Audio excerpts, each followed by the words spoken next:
পান্ডুয়ায় বিজেপির প্রচারের শেষ দিনে উপস্থিত প্রাক্তন কেন্দ্রীয় মন্ত্রী স্মৃতি ইরানি।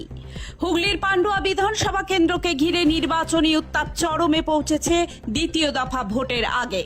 আগামী 29 এপ্রিল রাজ্যে দ্বিতীয় দফার নির্বাচন অনুষ্ঠিত হতে চলেছে।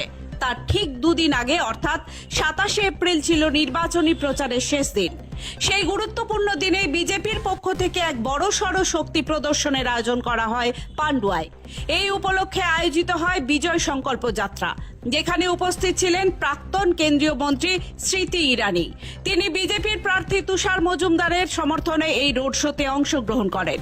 যাত্রাটি শুরু হয় পান্ডুয়া ব্লকের তিন্না এলাকা থেকে এবং শেষ হয় পান্ডুয়া সুপার মার্কেট গিয়ে।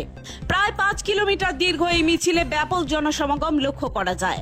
রাস্তা জুড়ে বিজেপি কর্মী সমর্থকদের হাতে ছিল বিভিন্ন পোস্টার ও পতাকা। কেন্দ্র সরকারের জনকল্যাণমূলক প্রকল্প যেমন অন্নপূর্ণা ভান্ডারের প্রচারও দেখা যায় এই যাত্রায়। জিটি রোড ধরে এগিয়ে চলা এই রোড শো কার্যত এক বিশাল শক্তি প্রদর্শনে পরিণত হয়। নিরাপত্তার দিক থেকেও ছিল কড়া ব্যবস্থা। কোনো অপ্রীতিকর ঘটনা এড়াতে মোতায়েন করা হয় বিপুল সংখ্যক পুলিশ বাহিনী এবং কেন্দ্রীয় বাহিনী। গোটা রুট জুড়েই নজরদারি ছিল কড়া। এদিনের কর্মসূচিতে বক্তব্য রাখতে গিয়ে বিজেপি প্রার্থী তুষার মজুমদার দাবি করেন, এই বিপুল জনসমর্থনই প্রমাণ করেছে যে পশ্চিমবঙ্গে বিজেপি সরকার গঠনের পথে অনেকটা এগিয়ে গেছে। প্রচারের শেষ দিনে এই রোড শো বিজেপির আত্মবিশ্বাস আরো বাড়িয়ে দিয়েছে বলেই মনে করছেন রাজনৈতিক বিশ্লেষকরা।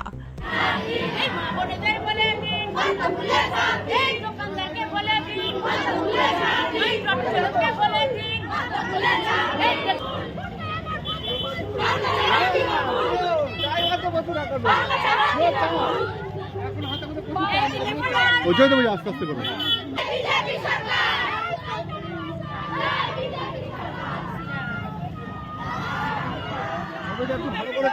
ওর জন্য তো মাঝখানে দাঁড়ানো।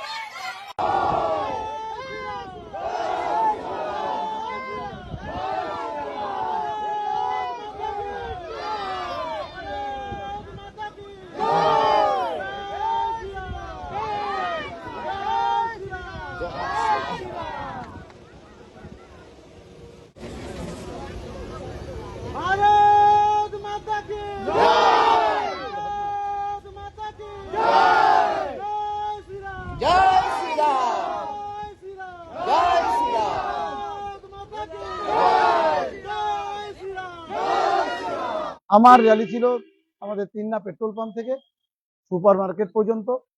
সেখানে এসেছিলেন আমাদের কেন্দ্র প্রাক্তন মন্ত্রী স্মৃতি ইরানিজি এসেছিলেন।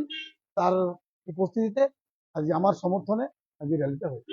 দেখুন, পান্ডুয়ার মানুষ অ্যাকচুয়ালি আমাকে অ্যাকসেপ্ট করে নিয়েছে, কারণ জানে যে ঘরের ছেলে, আর সেক্ষেত্রে আমাকে তারা আশীর্বাদ করবে এবং করছেনও। আপনারা আজকে জনগণ দেখে আপনারা বুঝতে পারলেন যে জনতা জনার্দন আজকে আমার সঙ্গে আছে। এর আগে আপনারা অনেক র্যালি দেখেছেন, আজকে সকালেও দেখেছেন। আপনি তো দেখতেই পেলেন যে সকালে কি ছিল রাস্তায়, আর আমার কি আছে আর এখন কি ছিল।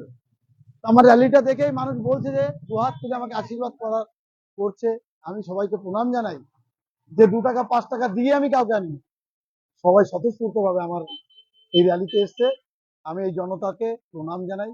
এই র্যালি সাকসেস হয়েছে, তার জন্য সবাইকে ধন্যবাদ জানাই, পান্ডুবাসীকে ধন্যবাদ। আপনারা খেয়াল করে দেখবেন, এই রোডে আমাদের যত ফ্ল্যাগ ছিল একটার পর একটা আমাদের ফ্ল্যাগ নেই, অথচ তৃণমূল সিপিএম এর ফ্ল্যাগ রয়েছে। সব জায়গাতে এক একটা ছিঁড়ে দিচ্ছে, কারা দিচ্ছে সেটাও আমাদের কাছে রিপোর্ট আছে। কিন্তু আমি সেতে কোনো কর্ণপাত এটাই করছি না, এই জন্য যে ছিঁড়ছে ঠিক আছে, ফ্ল্যাগ ছিঁড়ছে, ফ্ল্যাগ নিয়ে নিচ্ছে, কিন্তু মানুষের মন থেকে কিন্তু বিজেপিকে নিয়ে যাচ্ছে না, ফ্ল্যাগ নিয়ে যাচ্ছে না। মানুষের মন চাইছে ভারতীয় জনতা পার্টিকে। অতএব আগামী 4 তারিখে ওই ফ্ল্যাগ যতটা ছিঁড়ে নিচ্ছে সেই ফ্ল্যাগ আবার ওরাই ফেরত দিয়ে যাবে। হ্যাঁ, এটুকু আমার আশাবাদী এবং মানুষ আমাকে ভোট দেবে। সুমন চক্রবর্তীর সাথে অমিত নাথের রিপোর্ট, হুগলি টাইমস।